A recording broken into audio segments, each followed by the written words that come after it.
Now let's talk about another important concept used in project management, the milestones. We're going to start with a short definition. By milestone, we mean a significant key event happening during the project, and we use it to measure the progress of the project towards our goal. Milestones usually define the start or the end of something, and they're extremely useful for scheduling the whole project. Milestones have defined fixed date by which we should reach it, but they have no duration. This will be rather for the stages or tasks. Usually they are presented in the following way. So you have the project, the beginning and the end, and there are some milestones happening in between that define the stages. Now we have two ways to define milestones. The first approach, this is the forward approach. So we start from the beginning of the project and then we try to come up with the milestones looking forward. And the opposite approach is backward approach. So we start from the end of the project. So the end date by which we should deliver the products of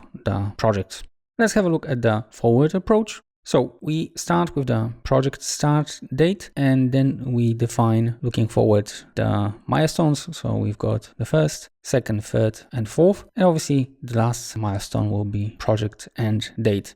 Project start and project end defines the duration of the project, and then the milestones helps us divide the project into stages. In the backward approach, we start from the end. So we first define by which date the project should end. And then we define the milestones starting from the end. So the first milestone we will define will be here, second here, and so on and so forth. And by moving backward, we are able to identify at what date the project should start in order to be finished by the defined end date. Again, the project start and project end dates define the project duration, and milestones help you divide the project into stages. Now let's see how milestones are usually presented.